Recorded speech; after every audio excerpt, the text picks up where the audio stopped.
Okay, so you were telling us the Goldwater story. Yeah. So they assigned me to be the producer for the whole campaign, the Goldwater campaign. And I said, okay, on one condition, I want to be able to fly home to Los Angeles to see my family once every 2 weeks. Okay, no problem. So it came this one week on a Friday night, and when the Goldwater announced he was going to do a throwback to the old Truman days of campaign trains. He was going to take a campaign train through West Virginia, Pennsylvania, and Ohio. We thought, what a throwback, what a great story.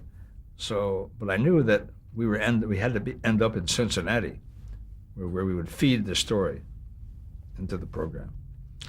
And I knew that they used a different kind of film than we did. We used a thing called 936, and it was green stripe. They used 937, which is orange stripe. It was a matter of different sound systems, so on. And so I said to them, well, tell the cameraman he's got to use 937 film because Cincinnati can't take our regular film. And I go back to LA, and then I come back on Sunday night, and I get on the plane the next morning, and we get into West Virginia, and there was a prankster working for the Democrats named Dick Tuck, who was very well known then. He covered gags, do everything, and he had gotten a young woman from the Democratic Party onto the train, posing as a volunteer, and she stuck these anti-Goldwater leaflets under the doors of everybody on the train, and then she got found out. They found her, and they expelled her. They threw her out in the cold. And I said to Roger Mudd, who was one of the two producers on the campaign, I said, Roger, you know, John le Carre just finished this book called The Spy Who Came In From the Cold. I said, why don't you do a story now? The spy who was thrown out in the cold. He said, that's a great idea. So he does this on-camera narration on the train. And we're going along through West Virginia. We get to Chillicothe, Ohio, and I see the cameraman changing film, only he's changing 936 instead of 937 film. And I said, Bruce, where is the film you're supposed to be using? He said, what are you talking about? I said, well, I left instructions with the desk about the kind of film you should use for Cincinnati. He said, nobody ever told me anything. I said, oh my God, what am I gonna do? So I called New York and I explained the heart of the story was this woman being thrown out on the cold. And I said, we need to get some film that matches that. So they helicoptered film to me from New York. And we got it in Chillicothe, Ohio, and then we got on the plane and on the train and went back into Cincinnati. And I told Roger Mudd, look, you take the film that we shot originally and take it to that lab, and I'll take this new film, fresh film, and I'll go to the station. We'll meet up there later, and we'll edit. So we got to the station, and in those days, the local stations hated the networks because we would come charging into these stations, demanding we take over their facilities when they were getting ready to put a new show on. And they didn't like it, but so Al Chillicothe was the news director, and he said, okay, you can do it at 5 o'clock, you can take our facilities and do it. So I started editing, and then Roger Mudd showed up with this other film. I had to put the two systems together. It was a complicated editing job. And I said, Roger, go read a book. Just leave me alone. I've got to edit this thing. We're under a deadline. I'm editing film, and the phone rings, and it's about 10 after 6. Hewitt says, well, you ready to feed the tape? I said, no, we're not ready to tape. We have to go live. Go live? Are you out of your mind? In those days, you taped everything. Nobody took a chance on doing live feeds. I said, we can't make it in time. I said, just go live at 6:30. He said, God, he said, I'll do it. He said, but boy, if this doesn't work, you're in trouble. I said, I don't have any control over this. So 6:30 comes, I'm in the control room. This is CBS Evening News with Walter Cronkite. Good evening. He said, well, tonight, President Johnson is in Kansas with the president. He says, but the more interesting story of the moment is Senator Goldwater has chosen to campaign in a throwback to the old days of Harry Truman and Franklin Roosevelt. He's taken a campaign train through West Virginia and Ohio, West Virginia, Pennsylvania, and Ohio. Roger? Up comes Roger's picture, and his mouth starts to move, but out of his mouth comes boop, boop, be doop, boop, boop, be doop. holy mackerel, cutaway. What's that? I don't know what's that. And I'm yelling at the news director, what's that? And he says, I don't know. And he's yelling at somebody, what's that? Everybody's saying, what's that? Well, Ohio Bell had cross-patched our program with another station, which was running an old movie of Kay Kaiser, College of Musical Knowledge. And Ishka Bibble was the singer, and he was singing this song, and that music was coming out of Roger Mudd's mouth. Oh, come on, this can't be possible. About 5 or 6 minutes later, Chillicothe, the news director, calls back and he says, we got it fixed. Ohio Bell assures us it's fixed. Everything is fine. Do it again. I call Hewitt. I said, we've got it fixed. We can do it again. It's a good story. Let's do it again. Hewitt says, boy, I don't know. I said, look, we have no choice. You got to do it. So Hewitt says, okay. Oh, he groans. Cronkite comes back on. Well, we've reestablished contact with Roger Mudd and corrected some technical facilities that have occurred. Roger? Roger starts to talk. Boop, boop, be doop, boop, boop, be doop. I thought, oh my God, this is the end of my career with CBS. They just never fixed it. Oh, wow. And all through the campaign, Roger Mudd would say, boop, boop, be doop, boop, beep, beep. I won't use the word, boop, beep, be doop. And he was blaming me. I mean, I said, Roger, you're just a correspondent. You don't understand the technicalities of doing stuff like this. So we end up in Nebraska, and then I sent Mudd ahead to Denver, and I'm with Bob Pierpoint covering Goldwater. We pull up to the Brown Palace Hotel in Denver, and Roger Mudd is strolling, was one of our chief reporters, strolling back and forth on the sidewalk. And I said to Pierpoint, I said, there's something wrong with Roger. He looks very irritated. So I get out of the cab, and I said, hey, Raj, how are you? What's up? He said, you won't believe it. He says they caught Walter Jenkins in a bathroom with a kid in Washington. You know, and this was a big deal then, you know. But nobody knew how to deal with homosexuality. And the Denver Post and the Rocky Mountain News put the story on page 50. They didn't know how to deal with it. So we take a plane. We couldn't get anybody from the Goldwater campaign to make a comment, tell us anything. And we fly to a small town in Texas. And I said, Mudd and Pierpoint to go into town. I said, well, I set up arrangements to get a plane so we could fly to Houston where we're going to feed this story. And I pick up the phone and I said to New York, I said, well, what do we have on the Jenkins story, the story of the day? She said, story of the day? He said, you mean you haven't heard? I said, what? Well, Khrushchev's been overthrown and the Chinese have exploded their first nuclear weapon. I said, bye-bye Jenkins. And I told this to the campaign director who was out on the airfield. He just couldn't believe it. Okay, let's just back up a bit here, but just very briefly now, because we're a little behind. When you were at NBC News, how was that structured? How was that news operation structured? Well, I know the network was there with the local station. Mm-hmm. We were in a separate set of offices, but we collaborated pretty closely. Mm-hmm. But did you rely on the local stations for? Well, if there was local news that we hadn't covered, sure. Mm-hmm. And so then, the other story that you covered there beside the presidential campaign was the disappearance of David Rockefeller, right?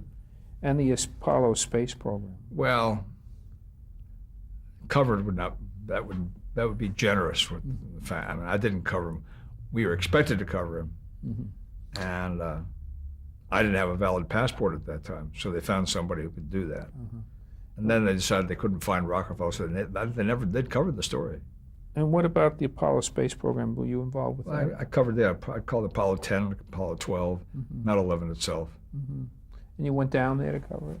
No, I covered the stuff, preparation with the space capsule, mm-hmm. and training of the astronauts. And then on Apollo 11, which was the landing on the moon, I was in Chicago, mm-hmm. covering that. So, okay. So then what caused you to move from NBC to CBS? I think you alluded to it before, but briefly. Yeah, well, because when I joined NBC, I went on the condition I'd be sent to Asia, right? Which is what I wanted to do. It was my life. That's what I wanted to continue to do. And they said, yeah, but they didn't do that. And CBS called me and said they were opening a bureau in Los Angeles and thought I came highly recommended. Would I be willing to join their bureau? And I said, only if you're going to make a commitment, a firm commitment to send me back to Asia. I said, we'll do that. We'll do that. Well, they began to send me back to Asia on short spurts. Right. And then finally in '65 they did. And what was the competition between those two news operations at that point? Oh, I think it was pretty intense between NBC and CBS, especially. ABC was just beginning to come along. But it was an intense relationship based on some of those bizarre barometers of what was important, who was better than the other. There was very little to choose between them, you know. But the fact of the matter is that, you sit in your newsroom and you say, look at that shot that NBC had. Or look at that shot that CBS had. And they compare shots. I mean, you know, you can't always be at every place. And at that point, it was the face of NBC was Huntley, Brinkley, and Cronkite. Right. It was on CBS. Right.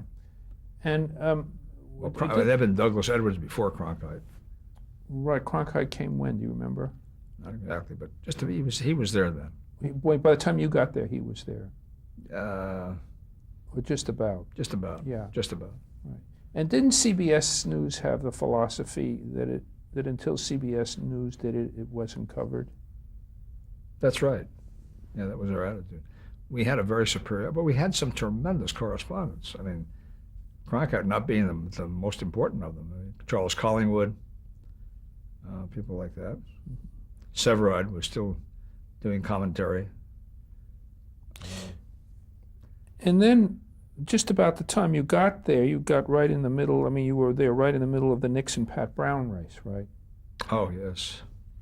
Yes, I got a call one night from my bureau chief in L.A., Sam Zellman. He said they want you and me to go up to San Francisco to cover the election night because the ballots were paper ballots and they were being counted in San Francisco where the Secretary of State was located.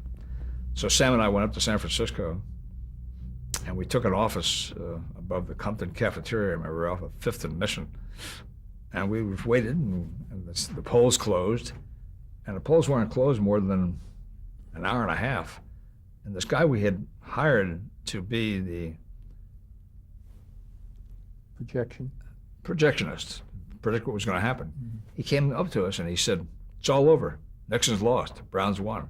We said, are you crazy? I mean, they haven't even begun to count all the ballots. What do you mean Nixon's lost? He said, I got it. He said, I got these bellwether counties. He said, you know, I've got these counties that really have been traditional Democratic, traditional Republican. He said, it's all over. Nixon's lost. So we called Bill Leonard, who was then the vice president of CBS News in charge of election coverage, and we said, Bill, I hate to break the news to you, but Nixon has lost. He says, are you guys drinking? We said, no.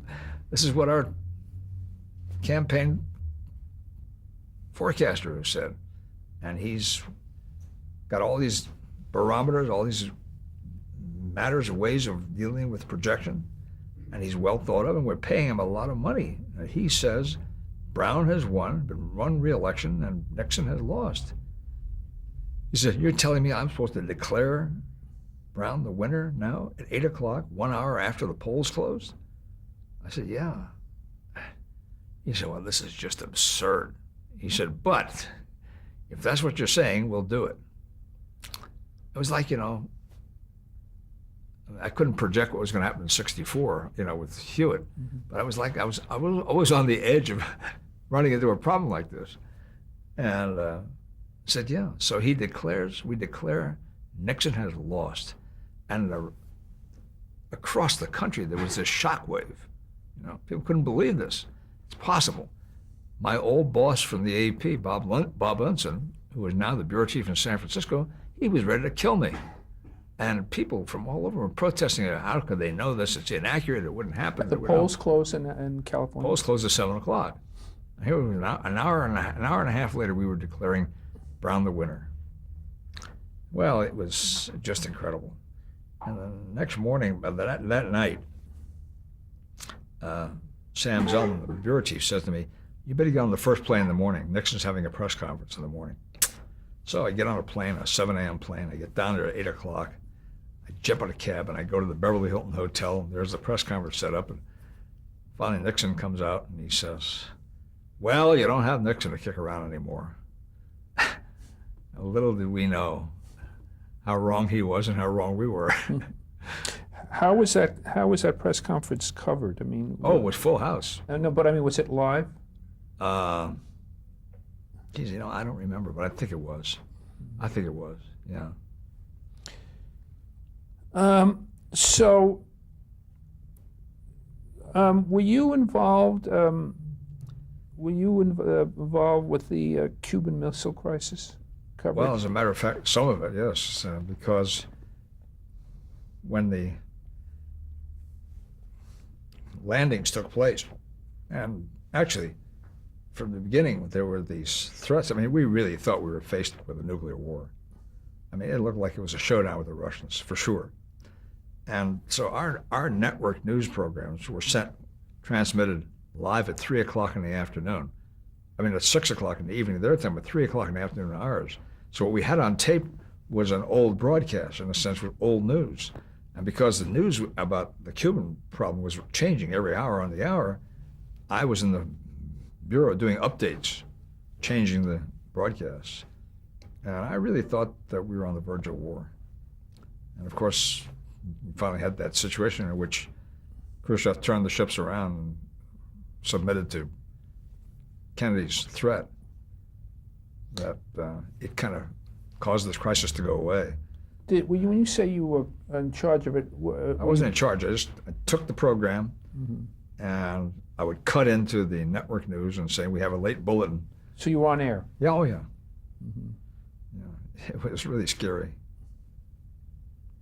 It was frightening. Oh yeah. I mean, we had no reason not to believe that there was going to be a war. I mean, our troops were massed in Florida. Planes were ready to go. It looked as if we were going to conduct an airstrike against Cuba. And the Russians, would respond in kind. The unpredictability of that situation was such that it was frightening for everybody. And then, were you involved in the coverage of the Kennedy assassination, the first? No, I was in the Los Angeles bureau when that happened, and I remember we had our kind of a redneck cameraman who said, "Good, they got them," and another cameraman came up and punched him, knocked him out cold. But I remember that moment when Cronkite was virtually crying when he announced the president is dead. It was quite a moment. And a couple of days later, the funeral cortege was going down Pennsylvania Avenue from Capitol Hill. And we were watching the coverage live on television. And all of a sudden there's a red and white stripe coming across the picture. It was my daughter in her red and white pajamas walking for the first time. And I said, this is a moment when national grief and personal joy crisscrossed with each other. I never forgot that.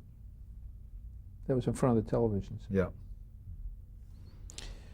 What about the Martin Luther King assassination? Were you involved in that? These are all things I was involved in, but always kind of, on the edge sometimes. I mean, if you weren't, that's okay. I just No, but I was involved in the sense that I had come back from Vietnam on a quick trip because Westinghouse Broadcasting was offering me a job to be their State Department correspondent. And I was meeting with my lawyer to see whether I should do this or not. Turned out we decided not, but I went back to my hotel that night, the Essex Hotel in Manhattan, and we'd had a few drinks. I turned on the TV, and there was a picture of King. And I just kind of turned the set off and went back to sleep. And about 3 hours later, I woke up and I said, King's dead. Because I remember now the picture had his birth date and next thing, and he was dead. It was incredible. Because I had been in Selma with him. and gotten to know him a little bit. Not well, but got to know him. But I did cover that Selma episode, Selma, Alabama. That was for, you were covering it for? I was covering for CBS. And King was a victim of the Cold War in a way, I think, because I think he recognized early on when our involvement in Vietnam deepened, there were a lot of black Americans, African Americans, were going to be called up to fight in that war. And he said they can't vote, but they can fight. And I think that's always drove him towards this open opposition with the president who had supported him in so many ways. I think one of the great tragedies, Johnson and King. And that was a very divisive, King was out, he was one of the first to come out against the war, so it was the country wasn't ready even at that point. Right. It wasn't like now. Yeah. But I went back to Selma a couple of years ago and seen that very little had been done to help Selma. But Selma became symbolic in the civil rights movement.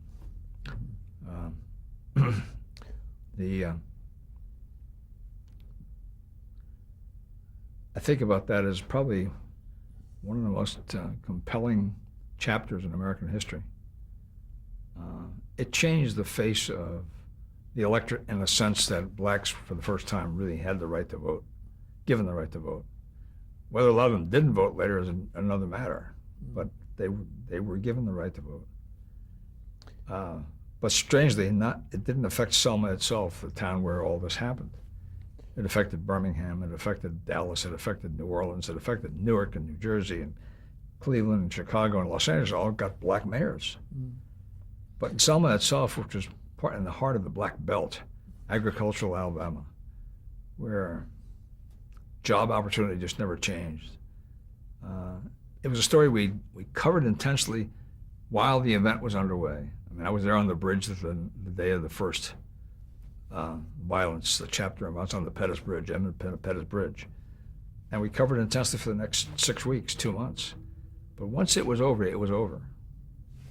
Did you cover that? Was that ever covered live, or that was also you were still on film? No, it was all by tape. By tape. And it was difficult because the local stations in Birmingham would not carry the feeds. They were all very they were all, I wouldn't say racist, but they certainly were. They were opposed to the coverage we were doing, so they wouldn't carry it. And actually, I correct myself. The stations in Montgomery, nearby Selma, would not carry the feeds to go to New York. So we had to charter planes and fly to Jackson, Mississippi, where the stations did agree to carry it. But it was tough the whole time.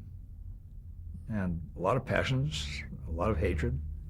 I think it's changed in a significant degree, but there's still the residue of racism continues in many ways. What about then the final one, the Bobby Kennedy assassination? Were you involved in that story? No, I was in Bangkok at the time. We covered the Goldwater, your field producer. I mean, the only thing is, did you have any experiences with Goldwater Yeah. himself? Well, a nice guy, not very smart, who carried Flying magazine around wherever he went. Was he media savvy? No, not particularly. And his aides were manipulative, as many press secretaries are. But they weren't surrounded, they aren't insulated like they are today. No, they were not insulated, but controlling. And a lot of his aides would have things like Eastern Establishment Press pins made, put on our buttons, our lapels. See, we were the enemy because we were with the liberal networks. And that's the way they always thought of us. And so when I guess when I came back, I see what happened then. Well, after Goldwater and then after the campaign and after Selma and a lot of things, Then I got caught up in the anti-war movement, and that led to my involvement with the Reporters Committee. Remember? Well, before we get to that, just just define what being the field producer for Gold War. What is the definition of your responsibilities as field producer? Well, I was directing the coverage, what different correspondents would do, where we would feed from, and I was in charge of liaison with New York. How we're going to feed material, when we're going to feed it, and so on. I was editing material. Then we eventually began to use editors, professional editors. But for a long time, I was supervising the editing. And this was tape or film? Yeah. It was tape? Yeah. And did you feel like was coverage controversial then? I mean, were you feeling pressure in regard to balance? No, not really, because I think we were pretty balanced. I think we were pretty balanced. So the press at that point was not an issue? It didn't become an issue until 68, 69. Right, Nixon. When Nixon and the Nixon White House, John Mitchell, the Attorney General, indicated that they were going to subpoena journalists for their state of mind, their notes, their outtakes, their contacts, and so forth. Mm-hmm. And one day in December '69, I had Anthony Lucas of the New York Times come over to my house for brunch one Sunday morning.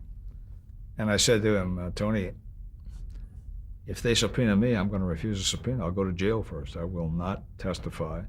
I'm not taking a subpoena. It's against every yardstick we've used in journalism, be it constitutional or bordering on constitutionality. I'm not going to do that. They don't need our information. They can get that off the air, or they can do it by other means. They can really find it by other means, and we shouldn't be in the role of being cops for the government. I still feel that way. Well, why don't you talk about the formation of that committee? Well, I said to Lucas, I said, so there's my attitude. I said, and I think our bosses, meaning the station managers and people in charge, who were very fearful of government intervention, suspension of licenses, and so forth. I said, I don't think they're going to help us. So we had to form a committee of reporters to fight this whole question of subpoenas. He said, that's a good idea. So we divided up the country. He, some of the West, me, some of the East, West and East, whichever it was. And we got 35 reporters together, gathered in Washington, D.C.